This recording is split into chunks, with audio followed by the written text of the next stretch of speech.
في قرية هادئة بين الجبال والحقول الخضراء، عاشت فتاة يتيمة تدعى ليلى. كانت ليلى فتاة بسيطة لا تملك سوى كوخ صغير في طرف القرية، وكان لديها بقرة طيبة اسمتها زهرة، وكانت هي صديقتها الوحيدة. قلبها نقي وصاف مثل الحليب الذي تبيعه كل صباح. مات والدها وهي طفلة، وترك لها هذه البقرة فقط. منذ ذلك اليوم أصبحت زهرة كل عالمها، وكانت صديقتها التي تبوح لها همومها ومصدر رزقها الوحيد. كل صباح قبل شروق الشمس كانت تستيقظ مبكرا، تحلب زهرة بعناية وتملأ الحليب الطازج في إناء فخاري كبير، ثم تضع الإناء على رأسها وتمشي بهدوء نحو سوق القرية. كان أهل القرية يعرفون ليلى جيدا، فهي صادقة لا تغش أحدا، وكان حليبها دائما طازجا ونقيا. رغم ذلك كان رزقها بالكاد يكفيها للعيش، وبعد بيع الحليب تشتري قليلا من العلف لبقرتها وبعض الخبز لنفسها، ثم تدفع أجرة المرعى الذي ترعى فيه زهرة.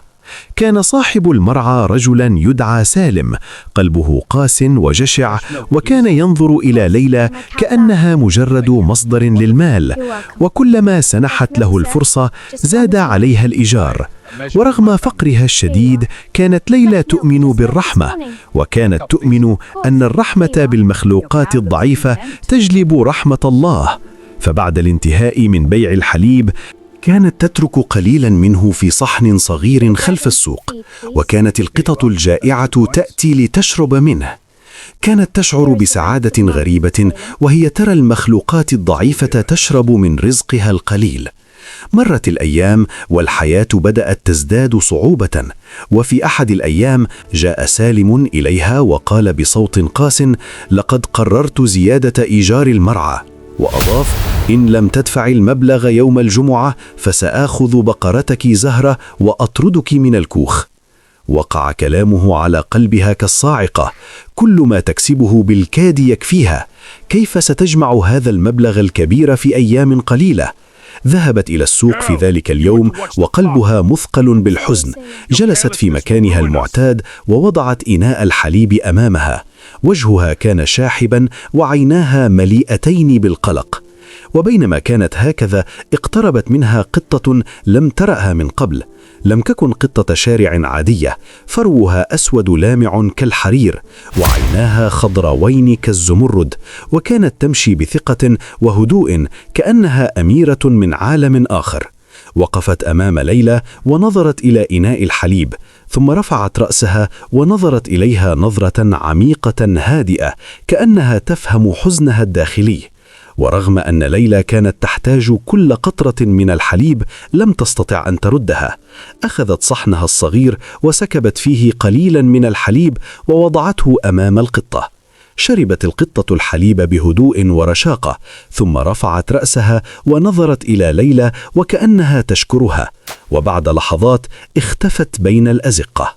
اقترب يوم الجمعة ولم تستطع ليلى جمع المال المطلوب. في صباح الجمعة حلبت بقرتها ودموعها تنزل على خديها. كانت تعلم أن هذا ربما يكون آخر حليب تحلبه من زهرة.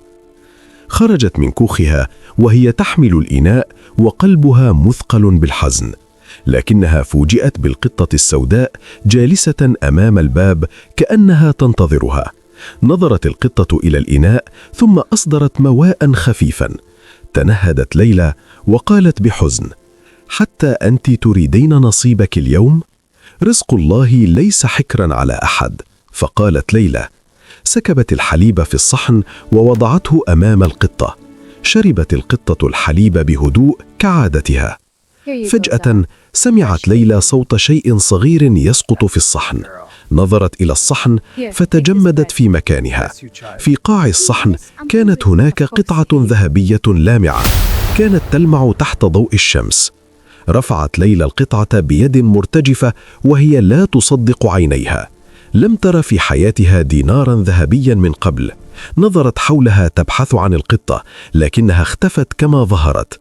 ومنذ ذلك اليوم بدأت المعجزة تتكرر. كل صباح تأتي القطة وتشرب الحليب ثم تترك الدينار الذهبي. وبدأت حياة ليلى تتغير تدريجياً. أصلحت كوخها واشترت علفاً أفضل لبقرتها، وساعدت الفقراء في القرية كما كانت تفعل دائماً. لكن سالم بدأ يراقبها بحسد، وبدأ الطمع يشتعل في قلبه. قرر أن يكتشف سرها بنفسه، فاختبأ خلف كوخها قبل الفجر. ورأى القطة تشرب الحليب وتترك الدينار في الصحن. اشتعل الطمع في قلبه. وفي اليوم التالي جاء ومعه شبكة قوية، وعندما اقتربت القطة انقض عليها وأمسكها ووضعها في كيس وأخذها إلى بيته. لكنه لم يعلم أن الطمع أعمى قلبه. مرت أيام والقطة لا تأكل ولا تشرب، وكانت تنظر إليه بعينين باردتين. وفي اليوم الثالث شربت قليلا من الحليب، لكن بدل الذهب سقطت قطعة فحم سوداء. ثم بدأت أثاث بيته يتحول إلى غبار، وأمواله إلى حجارة سوداء، حتى أصبح بيته خرابا. في تلك اللحظة دخلت ليلى تبحث عن قطتها، فركضت القطة وقفزت على كتفها، وقالت لها بصوت هادئ: أنا حارسة البركة، وقد أرسلت لاختبار قلوب أهل القرية. ومنذ ذلك اليوم أصبحت بقرتها تعطي حليبا ذهبيا مباركا. وعاشت ليلى في سعادة وخير دائم مع مساعدة الفقراء، فيما أصبح الطمع عبرة لسالم. وبكده يا جماعة تكون القصة بتاعت النهاردة انتهت، وشكرا لكم على المتابعة للنهاية. كان معكم عمرو يوسف، ودي قناتي على اليوتيوب.